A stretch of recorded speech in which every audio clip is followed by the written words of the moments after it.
turabasuhuje inshuti mukomeje gukurikira sincera.official channel yanyu bagezaho amakuru n'ibiganiro bigezweho harimo n'ibiba byavuzwe n'ijwi rya Amerika.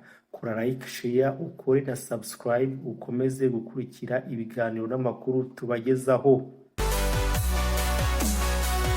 Aho umuryango w'umunyarwanda yitwa Erikson Kabera yishwe arashwe na polisi mu ijoro ryo kwa gatandatu mu gisagara ca Hamilton cyo mu ntara ya Ontario muri Canada, basaba ubutegetsi bw'iyo ntara gukora amaperereza yimbitse ku rupfu rwa nyakwigendera. Ntago turamenya exactement uko yarashwe, ariko icyo polisi tubwira muri aka kanya ko information nkeya cyane bari kutugezaho, batubwira ko yarasiwe iwe mu rugo. Uyu ni Yves Ikobe, murumuna wa nyakwigendera Erikson Kabera. Ababanye na Kabera bamuvuga ibirwi, muraza kuvyumva muri ano makuru. Muri Republika ya Demokarasi ya Kongo naho abarenga miliyoni 28 bugarijwe n'ingaruka z'intambara. Twabiteguye mu Burundi, imiryango igera ku majana 7 ifise amazu mu micungararo yahubatswe ibiro vy'umukuru w'igihugu ntigiraho iki kumusaya, isaba leta umuzibukiro yabemereye igihe yababomorera amazu. Ido nido yano makuru yose ni mu Isasi.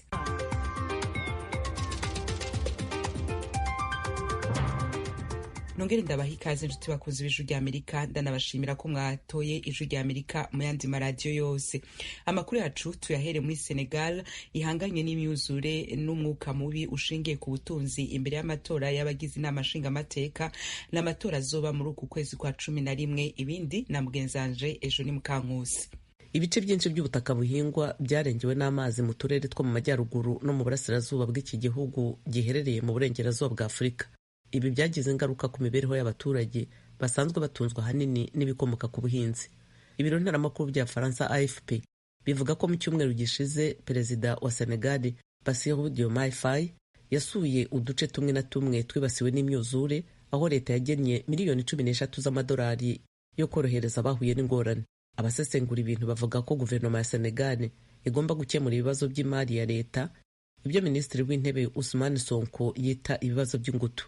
Aha harimo gukemura ibibazo by'ubushomeri bukabije n'umubare munini w'urubyiruko rushyira ubuzima bwarwo mu kaga mu rugendo rwerekeza ku mugabane w'Uburayi, aho ruhura n'ibibazo by'insobe rujya gushakisha imibereho yabirushijeho kuba myiza. Ejo ni Mukankusi urakoze. Swede yarayihaye agashimwe ko ku rwego rwo hejuru gahabwa abaharanira agateka kazina muntu. Umenyesha amakuru yitwa Dawid Isaac afise ubwenegihugu bwa Swede akaba akomoka muri Eritrea.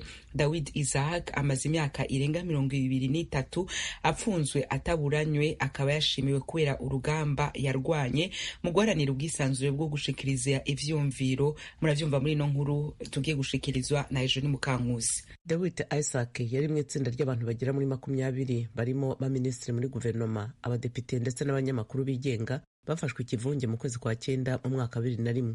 Isaac yahawe igihembo cya Eldelstam kubera uruhare runini yagize n'ubutwari budasanzwe mu guharanira ubwisanzure mu gutanga ibitekerezo, imyizerere ya muntu no kurengera uburenganzira bwa muntu nk'uko Fondation Eldelstam yabivuze. Umuryango uharanira uburenganzira bwa muntu Amnesty International ufata Isaac nk'imfungwa y'umutimanama, kandi umuryango w'abanyamakuru batagira imipaka Reporters sans frontières uvuga ko we na bagenzi be bafatiwe igihe kimwe ari bo banyamakuru bafunzwe igihe kirekire ku isi. Impuguke z'umuryango w'abibumbye wita ku burenganzira bwa muntu zasabye ubuyobozi bwa Eritrea guhita bumurekura.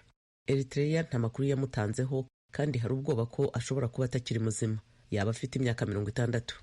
Ku itariki ya 19 ku kwezi kwa 11 umukobwa wa Isaac witwa Bethlehem azamwakirira igihembo i Stockholm.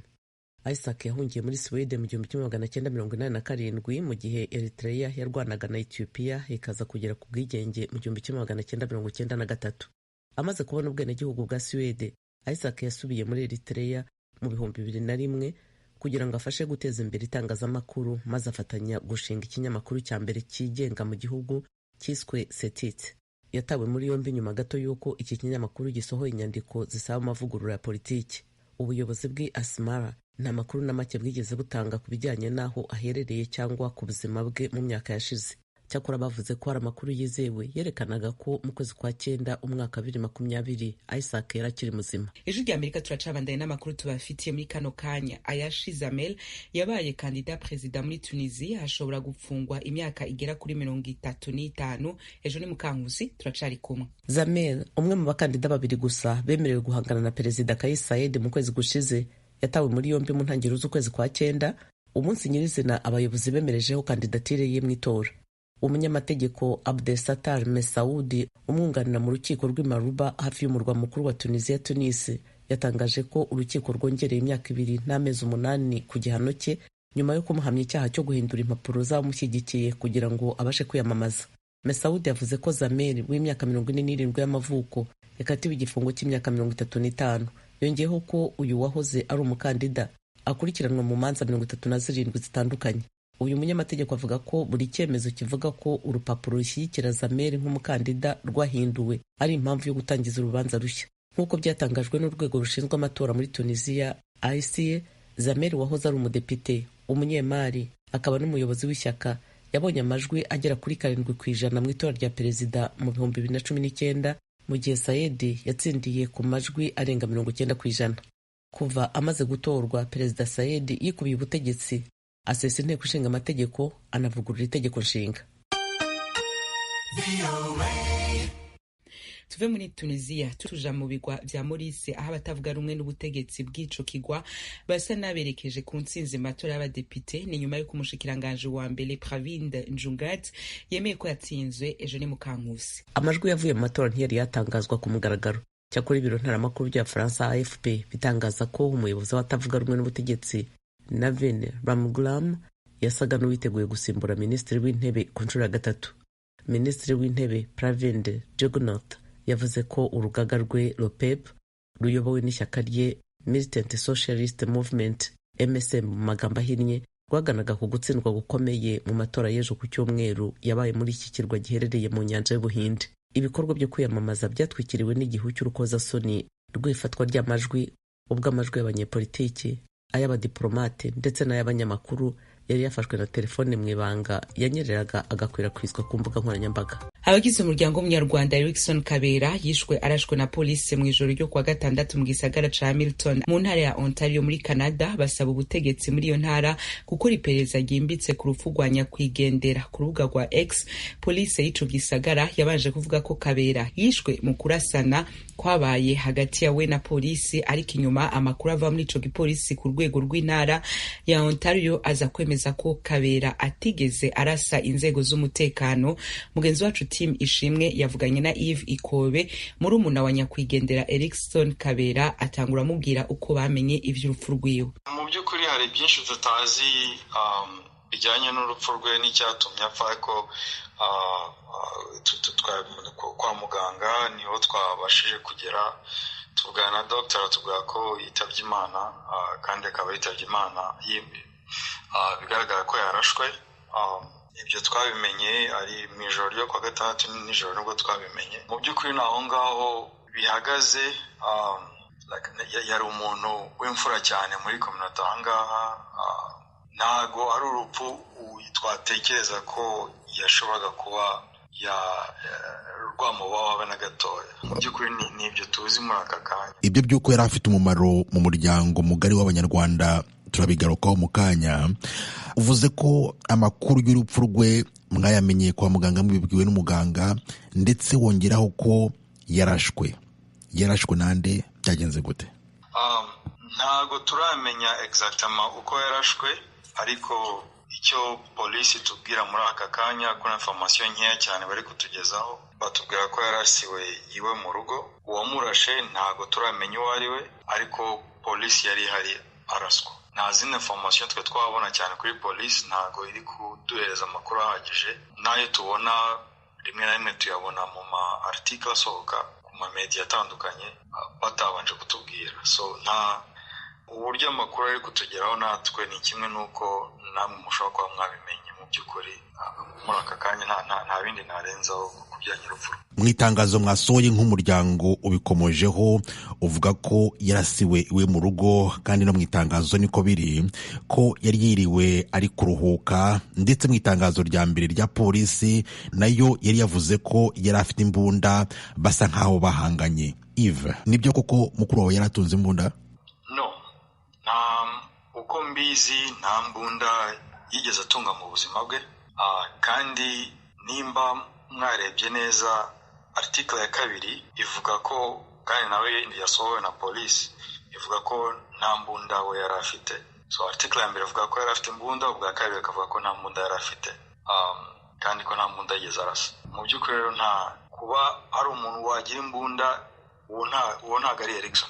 Nta mbunda yigeze atunga kuko tubizi mu buzima bwe bwose. Erikson Kabera yari afite umuryango, ariko yari afite n'ibikorwa akora cyangwa abarizwamo mu muryango mugari w'abanyarwanda aho mu bice bya Toronto.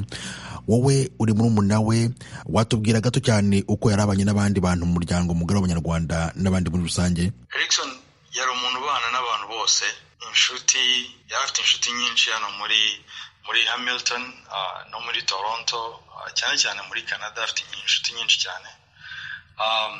Ni umuntu waparticipaga muri activity nyinshi z'abanyarwanda zabaye.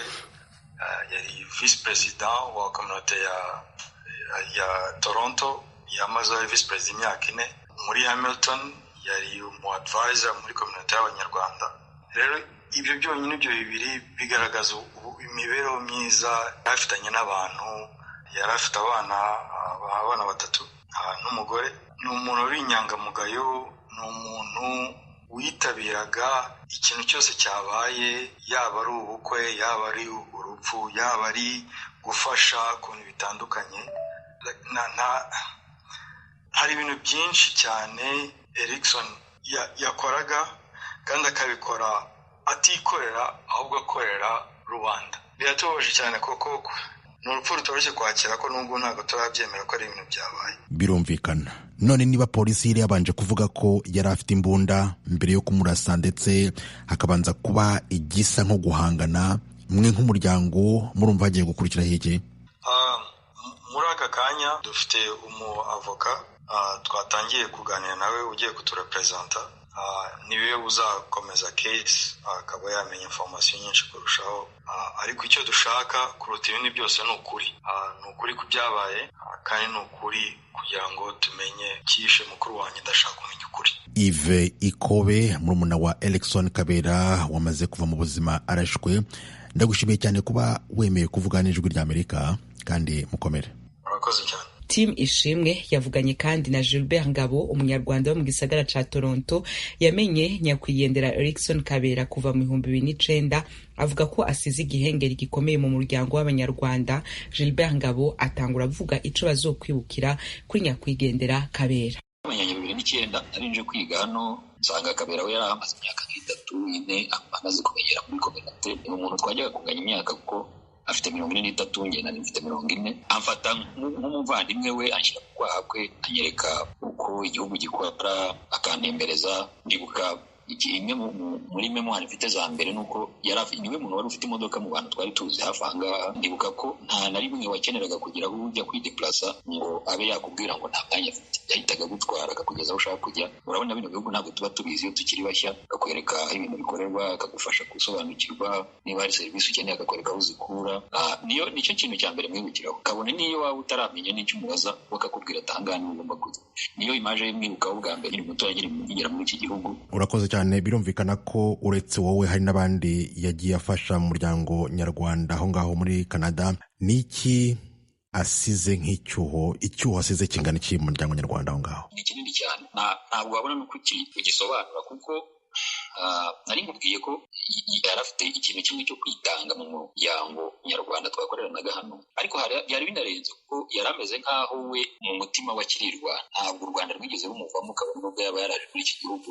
Ahantu hose havugaga ngo hari umunsi wahuje abanyarwanda, kubona tugira iminsi y'icyunamo, tukagira byo kwibohora, rimwe twashimwe na za Rwanda Day. Erikson ni umuntu wabaga buri gihe ari imbere, ari ku ruhembe rw'umuheto, arwanirira inyungu zose z'abanyarwanda kuva hasi kugera hejuru. uwagize ubukwe we yitabazaga kugira ngo amubere MC, uwagize ibyago niwe yahamagaraga ati ngwino nyereke uko twabigenza, ku buryo kuba tumubuze n'ejo twari twicaye turi mu kirimo gutangira ikirimo tugatekereza ibyo gukora, umuntu wese agahita avuga ati ubundi ibi twajyaga tubitekereza, ubundi niwe wabaga ari kubidukorera, none natwe tugiye mu mwanya wo kubikora. Twebwe nka community rwose turababaye, adusize igikomere gikomeye, size abana batoya, size ibintu bizatwara igihe kirekire kugira ngo tube twakongera kwiyegeranya. Ubutumwa ku muryango umukomera umuryango turi hafi, komite y'abanyarwanda nubwo turi bakeya ariko turafashanya, turegeranye, tugomba guhuza imbaraga kugira ngo icyuho asize tugerageze kukiziba, nubwo bidashoboka mu by'ukuri, ariko tuhababere. Bariya abana bakeneye gukomeza gukura, bakeneye kureba imbere, bakeneye no gukomeza kumenya u Rwanda. Erikson nicyo kintu rwose cyamurangaga mu buzima bwe bwose, no gukomeza umuryango tukawihanganisha, tukomeza komite yose y'abanyarwanda hano, kandi tukareba ukuntu twakomeza gutera imbere. Gilbert Ngabo, inshuti ya Erikson Kabera, ndagushimiye cyane kuba wemeye kuvugana Ijwi ry'Amerika. Murakoze namwe. Iyi ni radiyo Ijwi ry'Amerika yumvikanira i Washington DC.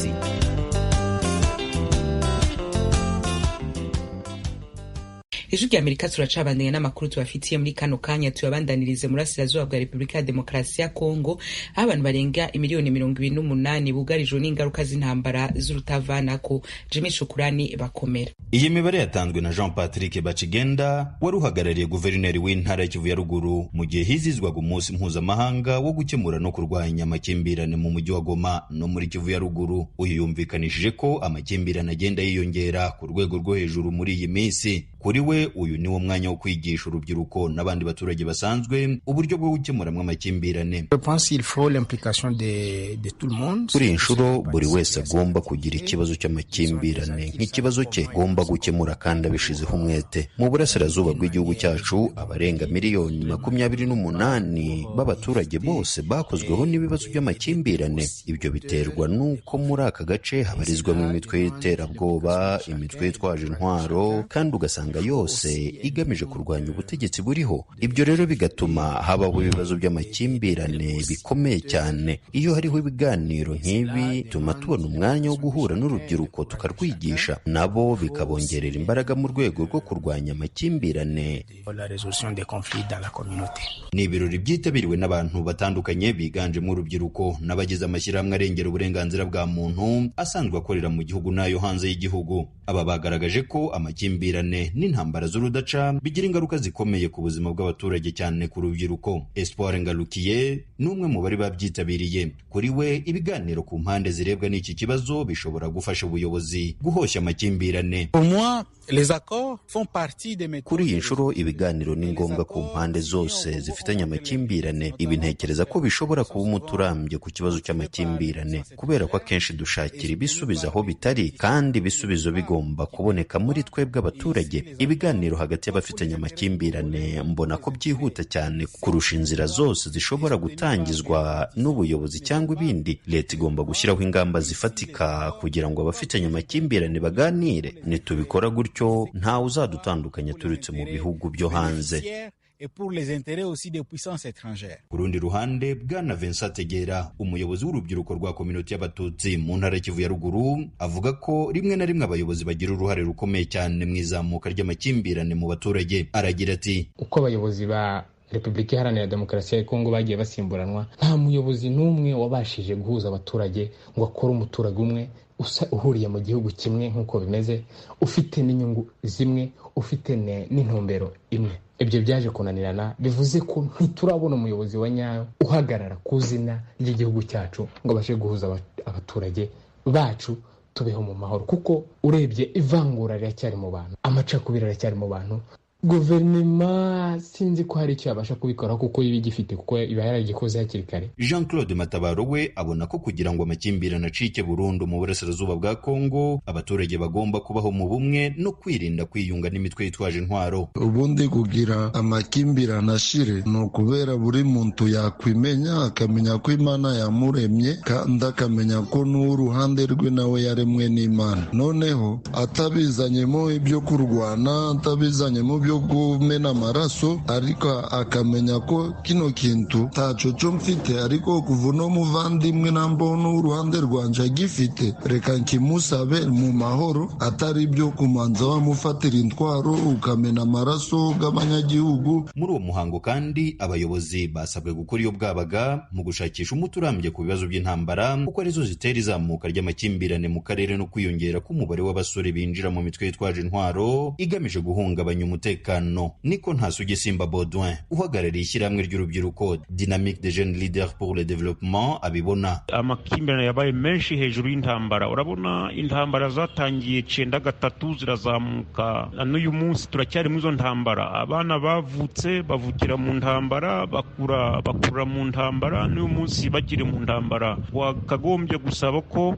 leta yacu ya Kongo yagakemuye ibibazo by'intambara kugira ngo abaturage bongere babane mu mahoro, ibyo bintu byabasha kugabanya amakimbirane. Uretse kuba intambara ziri mu bitera amakimbirane mu burasirazuba bwa Kongo, amashyirahamwe atandukanye aharanira uburenganzira bwa muntu mu gihugu muri raporo zitandukanye yagaragaje uburyo kuba hagaragara ubwinshi bw'amoko mu gihugu nabyo ubwabyo bitera ubwiyongere bw'amakimbirane. Mu minsi ishize kandi ubuyobozi bw'umuryango w'abibumbye ushinzwe kugarura amahoro n'umutekano muri Kongo MONUSCO bwakoresheje amahugurwa n'amasomo atandukanye muri teritwari zose zo mu burasirazuba bw'igihugu yaragamije guhamagarira abaturage kubana mu mutekano bakagendera kure impamvu zose zabatera kubibanamwe amacakubiri. Jimmy Shukrani Bakomera, Ijwi ry'Amerika, Igoma. Mu Burundi imiryango irenga 700 mu yubatse amazu ahegereye ibiro vy'umukuru w'igihugu ku mutumba wa Gasenye muri komune ya Mutimbuzi mu ntara ya Bujumbura ntigiraho ikika umusaya. Imvo ni kuba idashoboye gusanura amazu yayo canke ngo yimuke kuko igihanganye na leta y'u Burundi kubijanye n'umuzibukiro ivuga ko ibwirizwa guhabwa. Ibindi kuri no nkuru Ijwi ry'Amerika yateguye ku bakunzi bayo mu Burundi murabisomerwa na Thierry Ndayishimiye i Kigali mu Rwanda. Ibomoka ry'ayo mazu abanyagihugu bagegeka kuri leta kuko yatanze itegeko ryo guhagarika ibikorwa byose bijanye no kubaka muri ayo matongo yegereye ibiro by'umukuru w'igihugu. Ayo nayo aharugwa ku mahegitari 160, akaba ari mu miryango iharugwa hafi 3500. Uyu mukenyezi Marita Ndashagirijwe ahabaye imyaka irenga 50. Urabona noneho leta nayo yadufatiye amaboko imugongo. Urabona ntidusanuye ntitugize gute, batwemereye n'udufaranga ntatwo baduhaye kandi ntanyadufaranga ntatwo tuzotugura. Tubwiye ngo nitwuguruze konte, n'izo konte amahera twuguruze ntayo twarise, ubu no guherangira yaraheze. Buri kwezi bagatwara amahera naho yaduha yoba ya konte ntiyo barayi wacu. Mu mwaka wa 2016 leta y'u Burundi yari yemereye aba banyagihugu kubaha umuzibukiro waharugwa ku mafaranga angana n'imiliyoni 5 z'amarundi ku hegitari imwe, ariko yagumye mu muhango na bugingo n'ubu. Muri kino gihe hegitari imwe igeze ku mafaranga angana n'imiliyoni 30. Umukuru w'umutumba Gasenyi avuga ko umuzibukiro ukenewe kuri abo banyagihugu harugwa mu miliyaridi zirenga 100. Amos Ndacayisaba asaba leta ko yobatunganiriza ikurikije ibiciro byo muri kino gihe. Uravye igihe baduharurira turabona munsi ibintu ingene biriko biramera, ibintu vyaraduze, ibikoresho byo kubaka vyaraduze, amatongo yarazimvye. Ahubwo mbere twosaba yuko na leta yosubira ikicara ikiyumvira naje amafaranga y'umuzibukiro yategekanije kayongerako kugira ngo abazimurwa ngaha bashobore kuronka iyo bazoja, canke bidakunze ko yongerako duhe umuzibukiro yongere itekanye n'amaparsera abantu bashobora kwimukiramo. Ni mu gihe umushikiranganje w'ibidukikije nawe avuga ko leta yategekanije umuzibukiro utarenga ibice 10% by'amafaranga abanyagihugu bariko barasaba. Prosper Dodiko ariko yishura ku bibazo by'abakenguza amateka kuwa 29 ukwezi kw'icumi yavuze ko inama shikiranganje ari isigaje kugira ico bikoze ko turindiriye intumbero y'inama shikiranganje kugira ngo idufashe gutora senari ko kwa Afrika kuko twebwe igikorwa tekinike twaragihejeje. Twokwizeza rero abene gihugu ko iyo raporo yamaze kuboneka turaza gusaba turabe ko bocishamo ico gikorwa kikaja mu bintu vya mbere vyokwigwa. Leta y'u Burundi yashinze ko ibiro by'umukuru w'igihugu bizokubakwa ku mutumba wa Gasenyi mu mwaka wa 2009. Abanyagihugu bari basanzwe barahubatse amazu, abandi baraguze amatongo yo kubamwo. Basaba leta gushira mu ngiro mu maguru masha ingingo ya 125 y'itegeko rigenga amatongo mu Burundi. Iyo nayo ivuga ko uwatwitongo na leta afise uburenganzira bwo gusaba inshumbusho y'amafaranga. Ijwi ry'Amerika turacabandanya n'amakuru tubafitiye. Ubutegetsi bwa Somalia bubandanya gukumira ingabo z'igihugu ca Ethiopia mu butumwa bwo kubungabunga amahoro, ni mu gihe ibihugu vyose birabana y'ingwe biturutse ku masezerano Ethiopia iheruka kugirana na Somaliland, intara Somalia ifata nk'ubutaka bwayo. Ibindi kuri no nkuru y'Ijwi ry'Amerika tubibaze Temistokle Mutijima i Kigali mu Rwanda. Umutegetsi mukuru muri leta ya Somalia kuri wa gatandatu yashimangiye ko Ethiopia itari mu bihugu bizohereza ingabo mu butumwa bushya bw'amahoro bw'umuryango w'ubumwe bwa Afurika buzatangira mu kwa mbere k'umwaka utaha. Minisitiri Abdulkadir Mohamed Nur utegeka Minisiteri y'Ingabo ya Somalia mu kiganiro yahaye televiziyo ya leta yagize ati, navuga ko Ethiopia ari cyo gihugu rukumbi kugeza ubu tuzi ko kitazagira uruhare mu butumwa bushya bw'umuryango w'ubumwe bwa Afurika. Ibyo biraterwa n'uko icyo gihugu cyahungabanyije ubusugire n'ubumwe bwacu nk'igihugu. Si ubwa mbere Somalia yanga ko ingabo za Ethiopia ziza mu butumwa bw'amahoro ku butaka bwayo. Mu kwa munani k'uyu mwaka, Minisitiri w'Intebe wa Somalia Hamza Abdi Bara yavuze ko ingabo za Ethiopia zizaza mu butumwa bushya bw'ubumwe bwa Afurika bwiswe AUSSOM ari uko icyo gihugu kivanye mu masezerano y'imikoranire cyagiranye na Somaliland mu ntangiriro z'uyu mwaka. Leta ya Somalia ifata Somaliland intara irimo kwiyonkoraho nka kimwe mu bice byayo, ikabona ayo masezerano nk'igitero cyagabwe ku busugire n'ubutavogerwa bwayo nk'igihugu.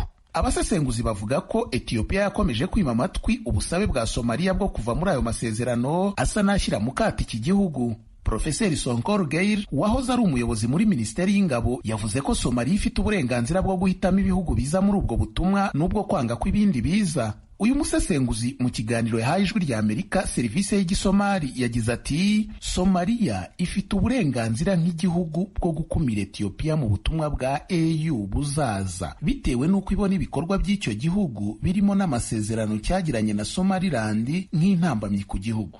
Mu kwezi gushize abategetsi ba Somalia, Eritrea na Misiri basinyanye amasezerano y'ubufatanye mu bya gisirikare abonwa nk'arwanya Ethiopia. Kandi leta ya Mogadishu yongereye umubano mu bya gisirikare na Misiri, igihugu kiri mu byatanze ingabo mu butumwa bushya bw'umuryango w'ubumwe bwa Afurika muri Somalia. Avuga kuri ubu butumwa bushya, Bwana Mohamed Nur yagize ati, hari ibiganiro bigikomeje, tuzabasangiza ibyavuyemo igihe nikigera. Ibyo byerekeranye n'ibihugu bishya bizazamo ndetse n'ibyari mu butumwa bucyuye igihe bitazagaruka muri ubu bushya. Ingabo z'umuryango w'ubumwe bwa Afurika ziba mu bihugu byinshi ziri muri Somalia kuva mu 2007. Mu myaka igera kuri 17, ubu butumwa bwo kubungabunga amahoro bwafashije Somalia kurwanya umutwe wa Al-Shabaab. Izi nyeshyamba zigendera ku mahame akarishye ya Kiyisilamu zashakaga guhirika ubutegetsi zigashyiraho leta igendera kuri bene ayo mahame. Icyiciro cya mbere cy'ubu butumwa bwo kubungabunga amahoro cyatangiye bwitwa ubutumwa bw'ubumwe bwa Afurika muri Somalia, AMISOM mu mpine. Mu kwa kane kwa 2022 bwaje guhindurirwa inyito bwitwa ubutumwa bw'inzibacyuho bw'ubumwe bwa Afurika muri Somalia, ATMIS mu mpine. Manda y'iki cyiciro cya kabiri irarangirana n'uyu mwaka. Ubu iki gihugu kirimo kwitegura kwakira icyiciro cya gatatu cy'ubu butumwa bw'amahoro biteganijwe ko kizatangirana n'itariki ya mbere y'ukwa mbere 2025. Ubu butumwa bwiswe ubutumwa bw'inyunganizi bw'ubumwe bwa Afurika muri Somalia, AUSSOM, byitezwe ko buzaba bugizwe n'abasirikari 12,000, bukazakorera muri iki gihugu kugeza mu mpera za 2028. Ni mu gihe raporo yo mu kwa munani k'uyu mwaka ya Loni igaragaza ko ubutumwa bwa ATMIS bwo bwari bugizwe n'ingabo 13,000. Intego y'ubu butumwa bw'amahoro yabo bwacyuye igihe n'ubugiye kuza ni ugufasha mu kubaka no gushyira inshingano zo gucunga umutekano mu maboko y'ingabo z'igihugu cya Somalia. Kugeza ubu Ethiopia yari ifite abasirikari 3,000 mu butumwa bw'amahoro bw'umuryango w'ubumwe bwa Afurika burimo gucyura igihe muri Somalia. Abandi basirikare b'icyo gihugu bari hagati y'5,000 na 7,000 bari mu turere twinshi twa Somalia kubw'amasezerano hagati y'ibihugu byombi. Mu bindi bihugu bifite ingabo mu butumwa bw'amahoro bw'uyu muryango muri Somalia harimo Burundi, Djibouti na Uganda. Ijwi ry'Amerika no ngaha duce tuba turabangiriye amakuru n'ibiganiro twari tubafitiye muri kano kanya. Dushimira abagize uruhara muri byo kugira ngo bitegurwe zongere bashikire.